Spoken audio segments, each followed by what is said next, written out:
Do të shkojmë tek një pyetje tjetër që është mbase pyetja edhe goxha shqetësuese e problematike. Një dëgjues na pyet, një shikues, po çka të bëj thot me fqinin i cili I lën mbeturinat para derës, edhe na shkakton probleme. Ky është problem shumë I përhapur tek ne si popull shqiptar në përgjithësi, për flas kudo që janë shqiptar. Pse bre kështu? Unë s'ka një javë ditë isha në Gjermani, një fundjavë isha 2 ditë, 3 ditë aty dhe dola të heci pak të isha rrugët, lagjet, ndej për rreth, shtëpit. Bile shpesh herë nxirrsha edhe telefonin mi bë disa video me pa që duket vendi, kupton e që m'jau tregu veti mas pare, m'jau tregu me marr vetë mësim, po m'jau tregu edhe njerëzve që I takojnë. Nuk e shehje kun një kisë bërlogi, kun një shibel, dikun tokë, një bisht cigare, nuk e shehje kun.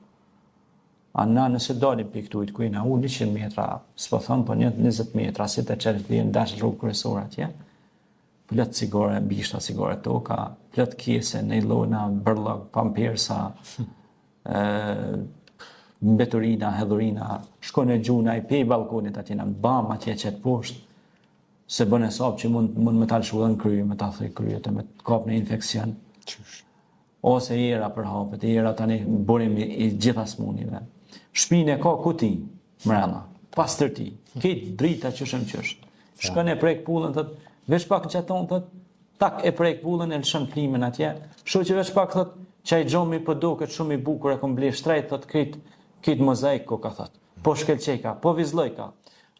Shkon I blen të në lojet e erënave dhe shampunave mrena, për mi orë shpia, era shpis mesk, si del për I dire, e merë kesen, edhe këqyrë këton, në ton, a për sheku I shia dhe len kesen, edhe ikë, edhe len kesen aty.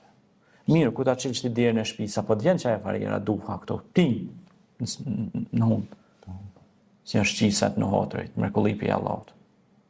Po. Sa herë të kalën dikush kur të shetë, bërlog aty, thët, atë malkën, ballë. Sigurisht. Thët, zotja marroftyrën, qyshe pas ka qitë ky bërlogin, bre kështu, qyshe ka bo. Por, ka dhe për aty në të mirëve që së të malkujnë, thët Allah e mëshiroft, Allah e zotë, Allah e dhasht me në këti njërë, qyshe ka bo mërloje, pra besimtarin këtë rast. Edhe quët aje e me bërlogin të në e heke qënë atje. Po prapë se prapë, ashtë tërpë, sa tush. Ashtë marë, sa tush. Pejgamberi a.s. ka thonë me hek një penges për rrugë, është 73 dek do atë imani, me lartë la ilaha illallah Muhammed Rasulullah, me vogla është largimi një pengese për rrugë, po dhe është pjesë e imanit, besimit. Pastaj, Allahu thot Kur'an, et-tahuru inna Allah yuhibbu at-tawabin wa yuhibbu al-mutatahhirin, pra Allah I don ata që pendohen dhe pastrohen. Pastaj pejgamberi Islam thot et-tahuru shatrul iman, an-nadhafatu min al-iman. Pastërtia është gjysma e imanit, besimit. Pra, nëse vendi pastrohet, vjen edhe bereqeti, vjen edhe nimeti, vjen edhe të mijat e Zotit pa fund. Me ardhi dikush musafir në jetë rahat, thot sa pastër, të kojnë ke syni me pa në vend. Kitë lagja ishte pastër, kitë drundafila.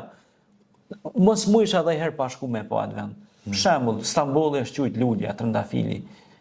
Ku shkon njëri për shembull, normal, ka vende ndoshta se e kanë degraduar ata, po flasin ato vende që akoma mojnë atë disiplinën, kulturën që e thret edhe Islami, e ki plot trëndafila, plot lule, plot dolma bahçe, ajo tjetra. Edhe kur shkon, truni për qetësohet. Për 2 vjet truni jet punon më ndryshe. Funksionon më ndryshe. Asi delsh në lagje krejt bërlog e mshërt kit jova aty me shku negativ. Se ato ndikojnë receptorët e shikimit tonë, Zoti ka thënë Kur'an e felet tubsiruna si ka shë e felet taqilun, tani shikimi tani ka lënë te artikulimi dhe mendimi. E tani ambienti ndikon pozitivisht ose negativisht tek formësimi jon. Ka shumë rëndësi.